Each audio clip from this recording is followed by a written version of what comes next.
그래서 우리에게 주신 말씀은 신약성경 사도행전 5장 12절에서 42절의 말씀입니다. 사도행전 5장 12절에서 42절의 말씀.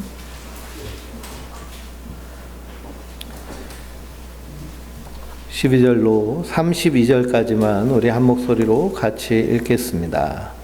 사도들의 손을 통하여 민간의 표적과 기사가 많이 일어나매 믿는 사람이 다 마음을 같이하여 솔로몬 행각에 모이고, 그 나머지는 감히 그들과 상종하는 사람이 없으나 백성이 칭송하더라. 믿고 주께로 나오는 자가 더 많으니 남녀의 큰 무리더라. 심지어 병든 사람을 메고 거리에 나가 침대와 요 위에 누이고, 베드로가 지날 때에 곧 그의 그림자라도 누구에게 덮일까 바라고 예루살렘 부근에 수많은 사람들도 모여 병든 사람과 더러운 귀신에게 괴로움을 받는 사람을 데리고 와서 다 나음을 얻으니라. 대제사장과 그와 함께 있는 사람, 즉 사두개인의 당파가 다 마음의 시기가 가득하여 일어나서 사도들 잡아다가 옥에 가두었더니 주의 사자가 밤에 옥문을 열고 끌어내어 이르되, 가서 성전에 서서 이 생명의 말씀을 다 백성에게 말하라 하며, 그들이 듣고 새벽에 성전에 들어가서 가르치더니 대제사장과 그와 함께 있는 사람들이 와서 공회와 이스라엘 족속의 원로들을 다 모으고 사람을 옥에 보내어 사도들을 잡아오라 하니, 부하들이 가서 옥에서 사도들을 보지 못하고 돌아와 이르되, 보니 옥은 든든하게 잠기고 지키는 사람들이 문에 서 있으되 문을 열고 본즉 그 안에 한 사람도 없더이다 하니, 성전 맡은 자와 제사장들이 그 말을 듣고 의혹하여 이 일이 어찌 될까 하더니, 사람이 와서 말리되 보소서, 옥에 가두었던 사람들이 성전에 서서 백성을 가르치더니 하니, 성전을 맡은 자가 부하들과 같이 가서 그들을 잡아왔으나 강제로 못함은 백성들이 돌로 칠까 두려워함이었더라. 그들이 끌어다가 공회 앞에 세우니 대제사장이 물어 이르되, 우리가 이 이름으로 사람을 가르치지 말라고 엄금하였으되 너희가 너희 가르침을 예루살렘에 가득하게 하니 이 사람의 피를 우리에게 돌리고자 하미로다. 베드로와 사도들이 대답하여 이르되, 사람보다 사람에게 순종하는 것이 마땅하니라.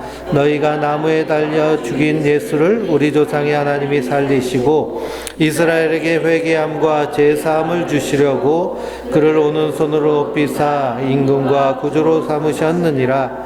우리는 이 일의 증인이요 하나님이 자기에게 순종하는 사람들에게 주신 성령도 그러하니라 하더라. 아멘. 은혜와 평강이 우리 성도님들 위에 늘 충만하시기를 주님의 이름으로 축원드립니다. 우리가 지난주 말씀에 코람데오, 하나님 앞에서 라는 말씀으로 함께 은혜를 나눴습니다. 하나님 앞에서. 대한민국 사회는요, 좀 감시 사회, 그리고 어렸을 때부터 부모님 그리고 선생님으로부터 혼나는 사회에서 살았어요. 저도 가족이 모여가지고 아버지랑 식사를 하면 맛있게 밥을 먹어야 되는데 혼났던 기억이 많이 나는 것 같습니다. 또 중고등학교 시절에 학교에 가면 아침에 조회하고 끝날 때 종례를 하는데 꼭 선생님이 매타작을 하죠. 그때 안 맞으면 괜히 그 다음날 불안한 시절을 살아왔기 때문에 하나님 앞에서 라고 할 때 마치 하나님 우리를 감시하고 혼내려고 채찍 회초리 들고 너 잘하는지 안 하는지 내가 볼 거야, 이렇게 오해할 수도 있습니다. 그러나 하나님은 그런 하나님이 아니시죠. 사랑의 하나님이시고 우리를 십자가에서 자기 생명을 다 주시기까지 사랑하신 분이십니다. 그래서 지금도 우리를 위해 말할 수 없는 탄식으로 친히 간구하시며 기도하고 계시는 줄 믿습니다. 그 사랑의 눈길로 우리를 바라보고 계세요. 그러므로 성도는 그 하나님의 사랑, 예수님의 십자가의 은혜를 깨달아 알아서 두렵고 떨림으로 우리 구원을 이루어 가야 될 줄 믿습니다. 그 은혜가 무엇인지, 그 사랑이 무엇인지 풍성히 알아가야 됩니다. 그래서 사도들도 복음을 열심히 전했는데 그 십자가의 은혜 사랑을 전하기 위해서예요. 우리 평생의 신앙생활은 하나님의 사랑을 알아가는 겁니다. 그 사랑이 얼마나 깊은지, 얼마나 높은지, 얼마나 넓은지, 얼마나 풍성한지. 하루의 삶이 그 하나님의 사랑을 누리며 사는 삶이에요. 마귀는 어떻게 해서든지 그 사랑을 뺏으려고 합니다. 오늘 말씀을 보니까 사도들로 인하여서 표적과 기사가 많이 나타났습니다. 그래서 믿는 사람들이 점점 그 수가 늘어갑니다. 이 표적과 기사가 일어났다는 말씀이요, 사도행전을 쭉 읽으면서 3번 반복해서 기록됩니다. 사도행전 2장과 사도행전 4장에 기록되어 있는데요. 2장 42절에서 47절을 보면 그들이 사도의 가르침을 받아 서로 교제하고 떡을 떼며 오로지 기도하기를 힘쓰니라 라고 했습니다. 이게 초대교회의 모습입니다. 그랬더니 사람마다 두려워하는데 사도들로 말미암아 무엇이 나타났어요? 기사와 표적이 많이 나타나나니 믿는 사람들이 다 함께 있어 물건을 서로 통용하고 재산과 소유를 팔아 각 사람의 필요를 따라 나눠주며 날마다 마음을 같이하여 성전에 모이기에 힘쓰고 집에서 떡을 떼며 기름과 순전한 마음으로 음식을 먹고 하나님을 찬미하며 또 온 백성에게 칭송을 받으니 주께서 구원받은 사람을 날마다 더하게 하시느니라 라고 말씀하고 있습니다. 여기서 핵심은 무엇일까요? 많은 사람들이 병자가 낫는 것, 여기에 핵심을 두고 표적과 기사가 이것이다 라고 생각을 합니다. 그래서 초자연적인 신비한 현상에 자꾸 집중하고요, 우린 거기에 잘 미혹이 됩니다. 그러나 핵심은 예수를 나의 주 나의 하나님으로 받아들이고 한마음 한뜻이 되어서 하나님 나라 하나님의 교회로 세워지는 것, 이것이 핵심인 줄 믿습니다. 그런 그 결과 자기 것을 자기 것으로 여기지 아니하고 가난한 자에게 나눠줄 줄도 알고 사랑할 줄도 알고 섬기며 하나님 나라가 세워지는 거예요. 복음서를 읽어보면 예수님께서 수많은 기적과 능력과 표적을 행하셨습니다. 그래서 나병 환자를 고치시고 보지 못하는 사람을 보게 하시고 듣지 못하는 사람을 듣게 하시고 손 마른 자를 고치시며 온갖 기적을 행하셨습니다. 이렇게 행하신 것은 그분이 누구신지를 증거하시는 일이에요. 바람과 바다를 잠잠케 하신 다음에 제자들이 이렇게 말합니다. 바람과 바다를 잠잠케 하시는 이분이 누구신가? 그러니 그 예수님, 바람을 명할 때 바람이 잠잠해지고 파도가 명할 때 파도가 잠잠해지는 그분이 누구세요? 그분이 바로 온 우주와 나를 창조하신 하나님 되신 예수님이십니다. 하나님이 사람이 돼서 이 땅에 오신 분이 예수님이신 거예요. 그러니 그 기적과 능력과 표적을 통해서 그분이 누구신지를 아는 겁니다. 그런데 예수님이 기적을 행하시고 사도들도 기적과 표적을 행하니 우리도 할 수 있다 하면서 그 기적과 표적을 따라다니고 쫓아다니고 행하려고 몸부림치는 사람들이 있습니다.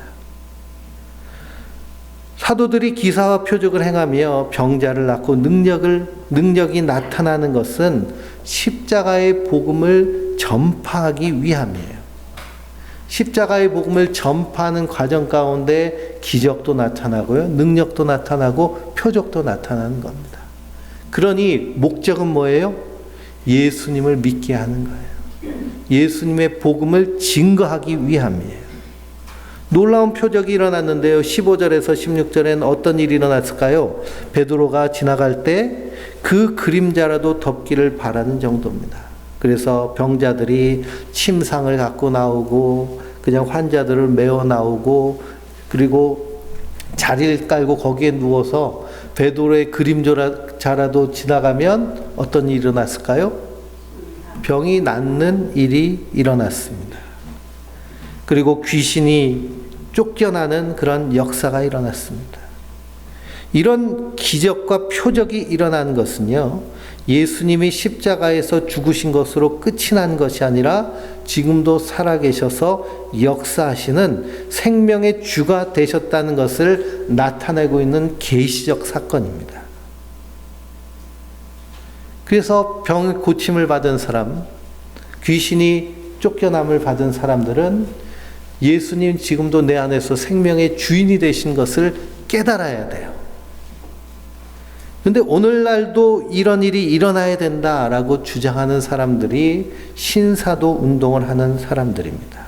신비주의 운동을 하는 것인데요.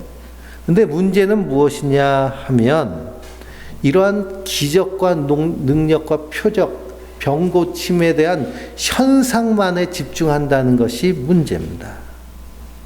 사도시대에는 아직 성경이 완성되지 않았기 때문에 사도들로 인하여서 이러한 기적과 표적을 통해서 복음을 증거하게 하시는 거예요. 그러나 그 이후에 속사도 시대 이후에 예수님이 금방 오실 줄 알았는데요. 오지 않으시니까 예수님의 제자들이 한 일이 뭐냐 하면 성경을 쓰기 시작했습니다. 예수님의 기록들을 하기 시작하고요. 그래서 복음서가 만들어지고 쓰여지고 그리고 사도 바울에 의해서 편지가 쓰여지고 서신서가. 그래서 초대교회 각 지역에 있는 교회들이 하는 사역 중에 하나가 무엇이냐 하면 사도 바울이 편지를 보내면 그 편지를 필사해서 그 지역에 있는 그리스도인들에게 나눠주고 우리가 이렇게 신앙생활을 해야 된다라는 교리와 삶에 대해서 나누는 일을 했습니다. 그 후에 각 공동체마다 마가 공동체는 마가복음, 누가 공동체는 누가복음, 요한 공동체는 요한복음의 복음서를 작성해서 그래서 예수님의 그런 복음을 서로 나누고 전하는 일을 했어요. 그러니 사도 때에는 말씀이 주어지지 않았습니다. 그러나 그 이후에는 무엇이 주어졌을까요? 성경 말씀이 주어졌어요.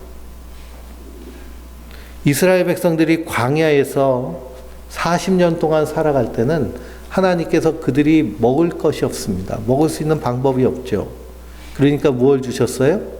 만나와 메추라기를 주셨습니다. 만나 먹고 살았어요. 하나님 주신 것으로.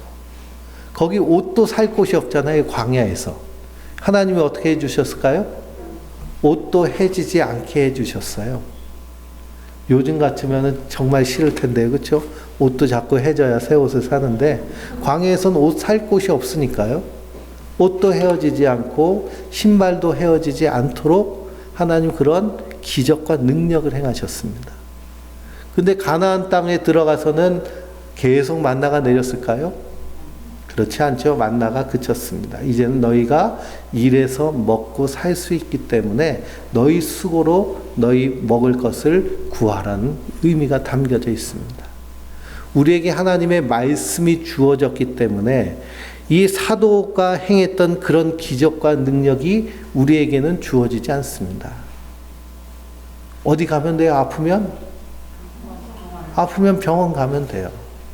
병원 가서 치료받고 고치면 됩니다. 그 의학적인 지혜도 누가 주신 거예요? 하나님이 주신 거예요. 그러니 하나님 주신 지혜로 사람 고칠 능력이 있으면 그러면 이제는 병 고침을 위해서 병원에 가면 되죠.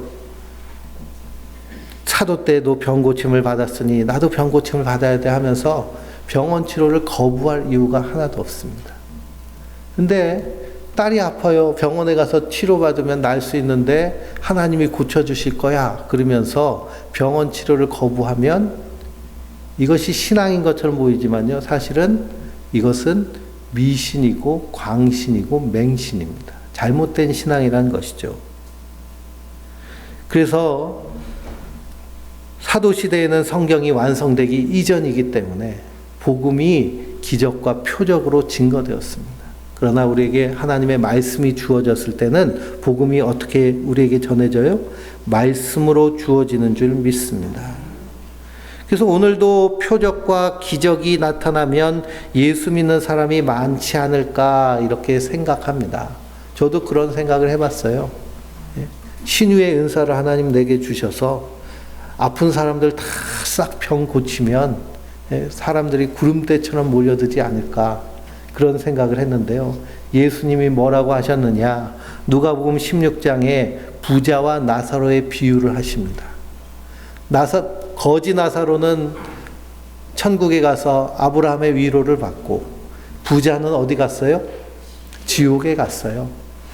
지옥불이 얼마나 고통스러운지요. 저 하늘을 우러러보니까 천국이 보이고 거기에 자기 집 앞에서 구걸하는 나사로가 보이는 겁니다.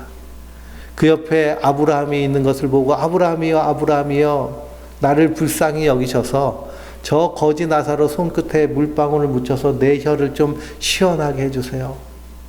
그랬더니 아브라함이 안 된다. 거기 갈 수가 없다. 그랬더니 이 부자가 지옥에서 고통당하면서 뭐라고 하느냐? 아브라함이여 저 나사로를 보내서 내 형제들에게 증거 좀 해주십시오. 지옥에 가면 고통당하니 하나님을 믿으라고. 그랬더니 아브라함이 뭐라고 하느냐?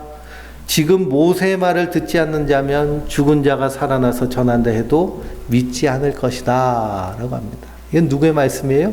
예수님의 말씀이에요. 모세의 말을 듣지 않으면, 모세의 말은 하나님의 말씀이잖아요. 하나님의 말씀을 통해서 믿지 아니하면 죽은 자가 살아나서 전한다고 해도 믿지 않는다는 겁니다. 그리고 성경을 통해서 예수님을 믿지 않으면 돌아가신 할머니 할아버지가 무덤에서 나오셔서 야, 너 예수 믿어야 돼 그러고 전한다고 해도 믿지 않는다는 거예요. 그러므로 성경 말씀을 믿지 않으면 어떤 표적과 기적이 일어난다 하여도 그것 때문에 믿지 않는 겁니다. 그러므로 성경 말씀만으로 충분한 거예요. 근데 지금도 교회나 기도원이나 기도하면서 자기의 병을 놓고 기도할 때 고침을 받는 일이 있습니다. 저도 교통사고 났는데요. 의사가 죽거나 안 그러면은 장애인이 된다 그랬어요. 그런데 뇌에 고였던 혈액이 그냥 코를 통해서 쑥 빠져버렸습니다. 보름간 한 달 정도 계속 빠졌거든요.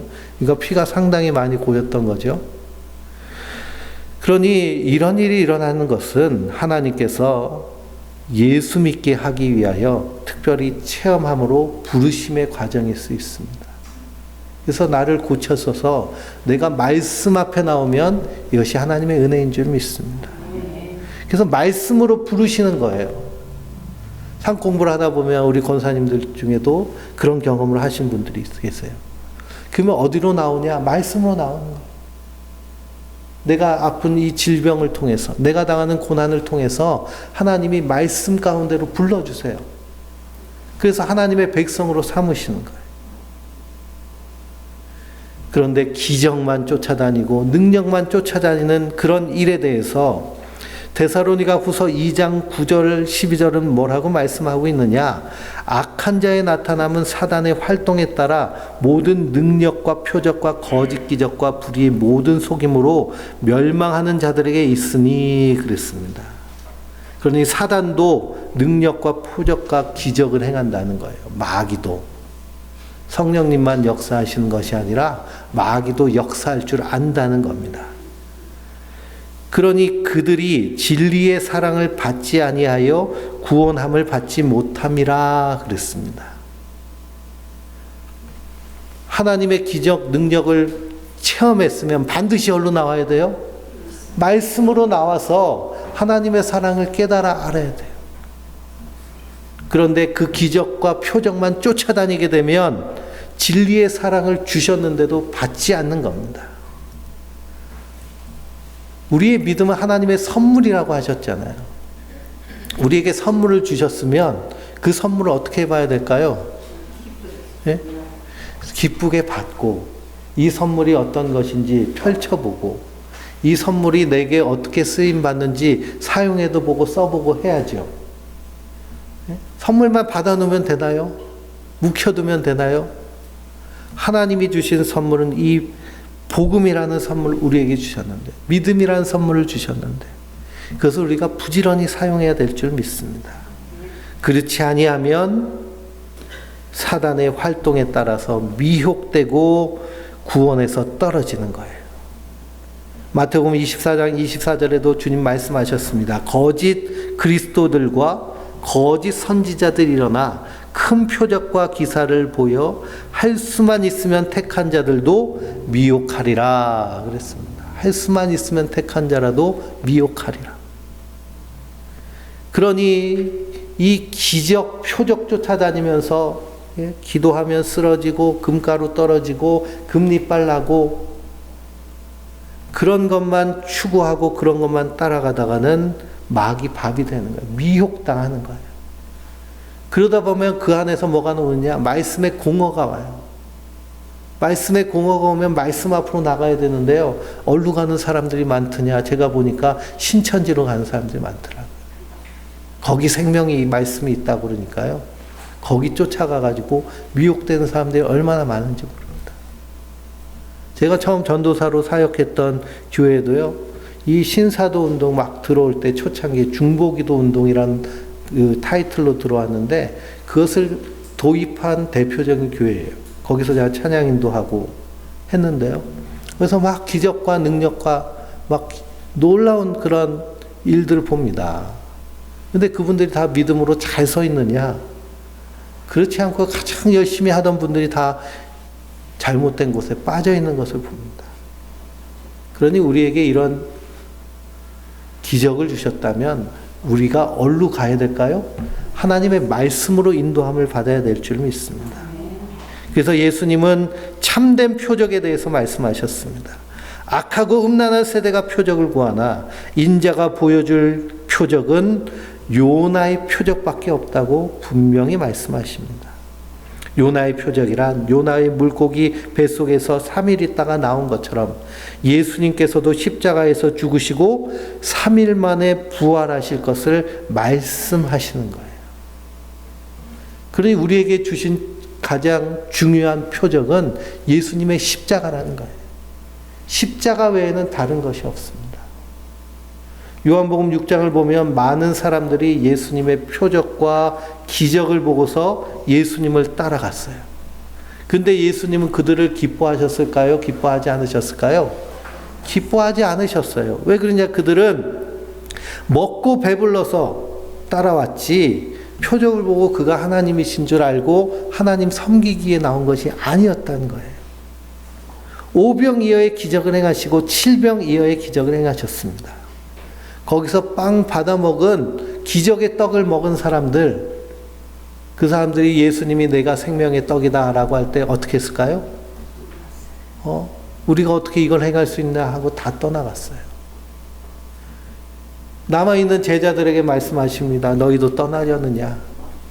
제자들이 생명의 말씀이 여기 있는데 우리가 어디로 가겠습니까? 그러니 기적의 빵을 얻어 먹어도 병 고침 받아도 인생은 죽어요. 우리는 죽습니다.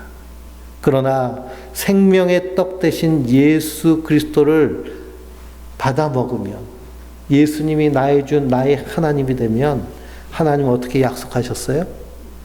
우리를 생명으로 옮기셔서 영원한 하나님 나라에서 주님과 함께 영원히 함께 살 것을 약속하셨습니다. 이 표적과 이 능력이 바로 우리에게 주신 십자가입니다. 근데 고린도전서 1장 18절을 보면 십자가의 도가 멸망하는 자들에게는 어때 보여요? 미련한 거예요. 미련한 거. 그러나 구원을 얻은 우리에게는 하나님의 능력이 되는 줄 믿습니다. 그래서 성도는 오직 십자가의 은혜, 그 예수님의 크신 사랑, 우리의 인생의 정체성도 어디서 발견돼요? 십자가에서 발견돼요. 나의 값어치가 어디서 발견돼요? 십자가에서 발견돼요. 하나님이 허물과 죄로 죽은 나를 구원하시기 위해서 사람이 되셔서 십자가에 달려 죽으셨어요. 그래서 나를 값을 주고 사셨어요. 그래서 내 값은 얼마예요? 십자가에서 죽으신 예수님이 내 값이에요. 그게 나는 싸구려 인생이에요? 안 그러면 값진 인생이에요? 값진 인생이에요. 값을 매길 수 없을 만큼 값진 인생. 그래서 사도 바울은 너희는 하나님의 작품이라고 그러잖아요. 작품. 포이에마, 시적인 작품. 상품은 값을 매기지만 작품은 값을 매길 수 있어요, 없어요? 값을 매길 수 없습니다. 그 가치를 알 수 없기 때문에. 그래서 하나님 우리를 그렇게 창조하셨고요. 성도는 십자가 안에서 내가 발견되는 자들이에요. 그렇기 때문에 우리가 말씀 앞에 서야 되는 줄 믿습니다. 이렇게 사도들이 표적과 기적을 행해도요, 제사장들과 권력자들은 이 사람들 입 막으려고 어떻게 해요? 감옥에 가둬버립니다. 그랬더니 19절에 뭐라고 말씀하고 있나요? 주의 사자가 밤에 옥문을 열고 끌어내어 이르되 가서 성전에 서서 이 생명의 말씀을 다 백성에게 말하라 라고 하십니다. 감옥에 가둬도 하나님이 꺼내주시는 거예요. 꺼내시는 것이 중요한 게 아니라요. 왜 꺼내시는 거예요? 생명의 말씀을 증거하라고 꺼내주신 거예요. 그러니 베드로와 사도들은 감옥에서 나와서 생명의 말씀을 새벽부터 성전에 올라가서 전합니다. 도망치지 않았어요. 바울과 실라는 빌립보에서 복음 전하다가 감옥에 갇혔습니다. 지진이 나가지고 옥문이 열렸어요. 그때 바울과 실라는 어떻게 했나요? 이때다 하나님이 열어주셨구나 하고 도망쳤나요? 아니요. 거기서 우리 여기 있습니다 라고 소리쳤습니다. 그때 자결하던 간수장이 우리가 어떻게 해야 구원을 얻을 수 있습니까?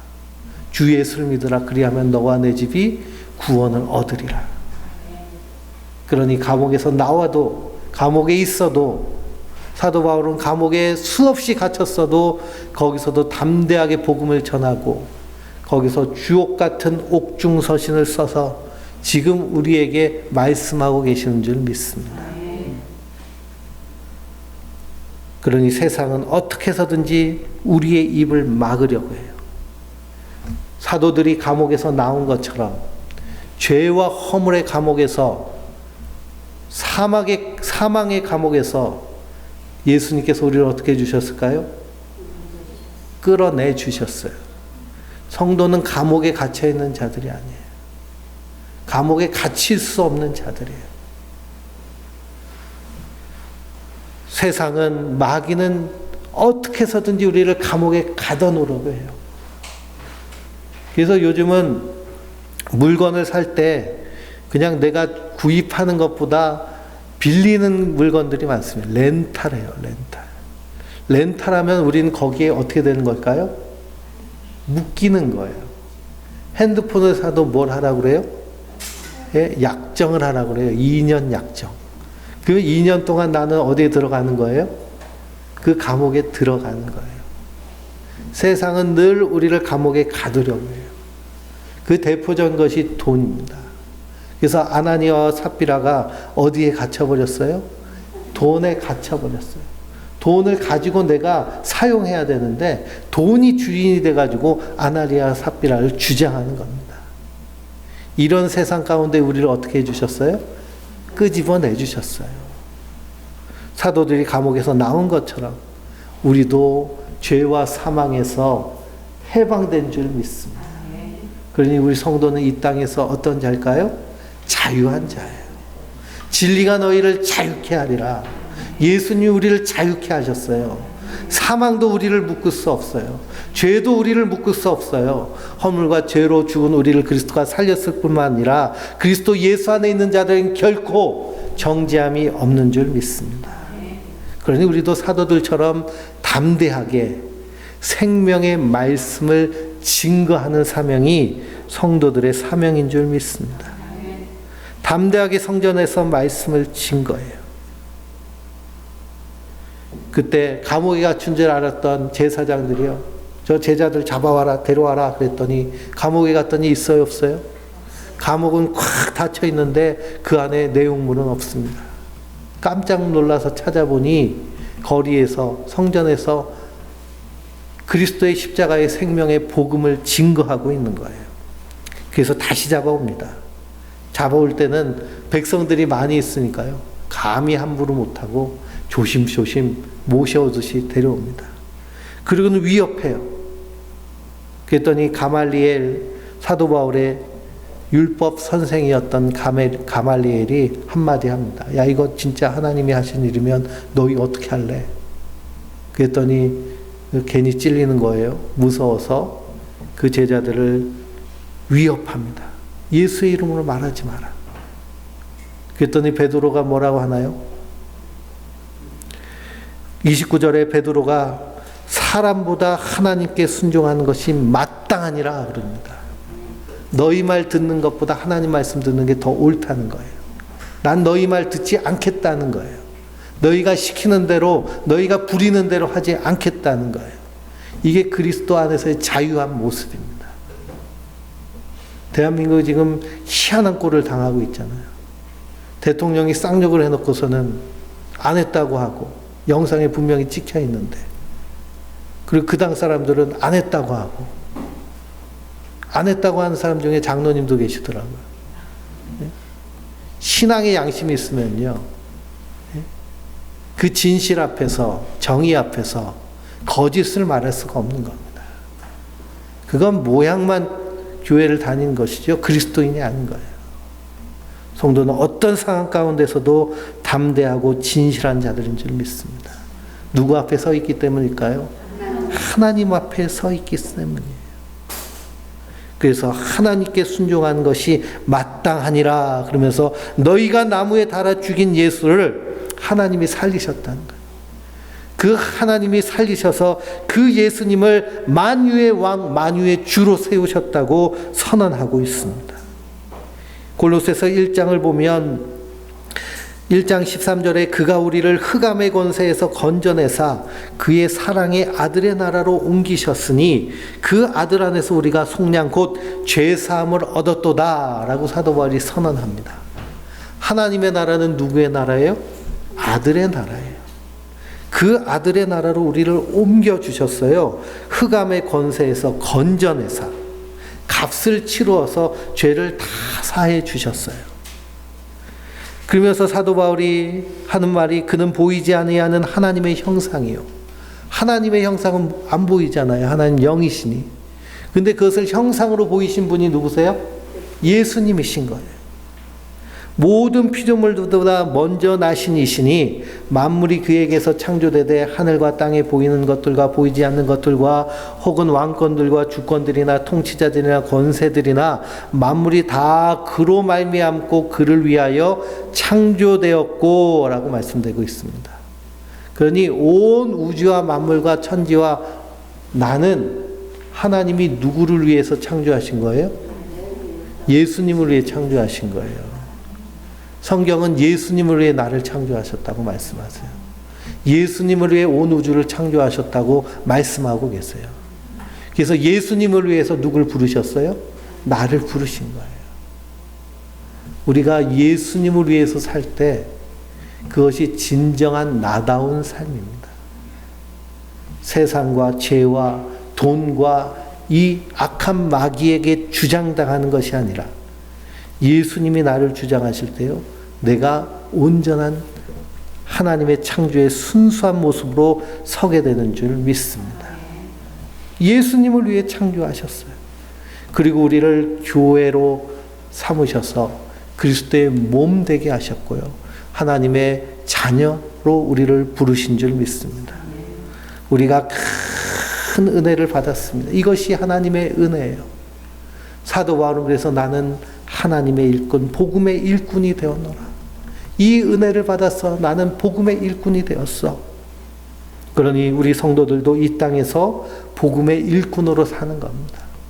복음의 일꾼이 됐다고 다 목사가 되고 전도사가 되고 하라는 것이 아니에요. 나의 삶의 자리에서, 나의 직장에서, 나의 일터에서 내가 하나님의 백성답게 코람데오의 삶을 사는 것이 바로 복음의 일꾼된 성도의 삶인 줄 믿습니다. 요즘 같은 시대에는요, 목사로 신앙생활하는 것이 쉬울까요? 안 그러면 그냥 성도로 신앙생활하는 게 더 힘들까요? 성도로 신앙생활하는 게 더 힘들어요. 목사는 교회 안에서 죽으나 사나 기도해야 되고 말씀 보아야 되고 신앙생활 해야 되잖아요. 근데 우리 성도님들은 세상에 나가서, 직장에 나가서 믿지 않는 사람들 만나면서 신앙생활하면 부딪히는 것이 많습니다. 유혹이 많고요. 시험이 많아요. 유혹과 시험이 더 많고요. 더 도전과 부딪히는 일들이 더 많습니다. 그렇기 때문에 우리가 어디 앞에 든든히 서 있어야 될까요? 하나님의 말씀 위에 든든히 서 있어야 될 줄 믿습니다. 오늘 읽지 않았지만 33절부터 42절을 보면 제사장들과 장로들이 사도들을 불러서 그냥 풀어주는 것이 아니라 어떻게 했어요? 40절 말씀에 채찍질하며 예수의 이름으로 말한 것을 금하고 놓아줬습니다.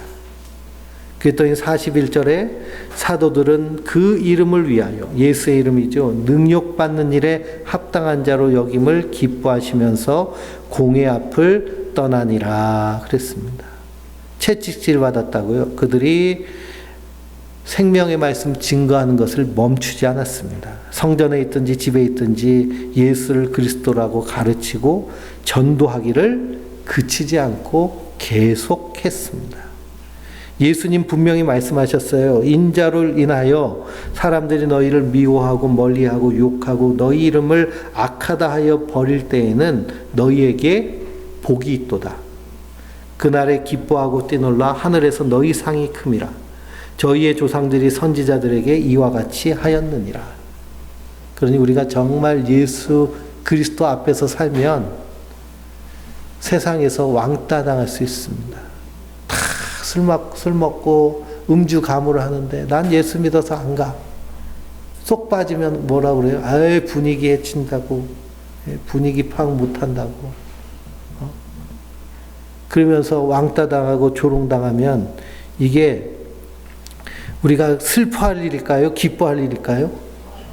기뻐하라는 거예요. 사도들도 기뻐했어요. 야, 정말 내가 예수님 제대로 믿고 있구나.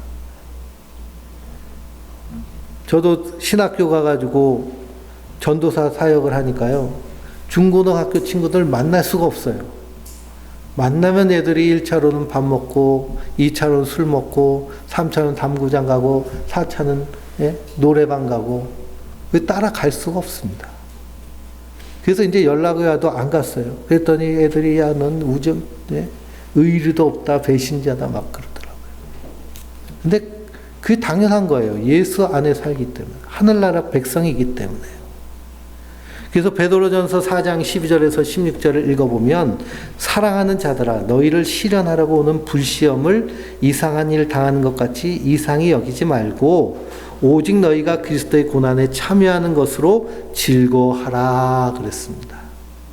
그러니 우리가 예수 믿으면서 이 세상에서 당하는 불시험들은 어디에 참여하는 것이냐? 예수님의 고난에 참여하는 것이에요. 예수님 십자가에서 고난 당하듯이 나도 세상에서 그 예수님의 고난을 같이 맛보는 거예요. 그러면서 이 세상에 정 띄고 정남이가 뚝 떨어지면 보고 싶지도 않잖아요. 다시는 쳐다도 보지 않죠. 세상에 정 띄게 하시고 어디에 소망 두게 하세요? 하늘에 소망을 두고 예수님만 바라보게 하시는 겁니다. 그래서 사도 바울은 뭐라고 하느냐? 누구든지 살인이나 도둑질이나 악행이나 남을 간섭하는 자로 고난받지 말고, 그 나쁜 짓 해가지고 고난받지 말고, 누구를 위하여? 그리스도를 위하여 고난받으면 부끄러워하지 말고 하나님께 영광을 돌려라. 왜 그러냐? 우리의 상이 하늘에서 큼이기 때문입니다. 그래서 성도의 고난이란 그리스도의 십자가에 참여하는 일이에요.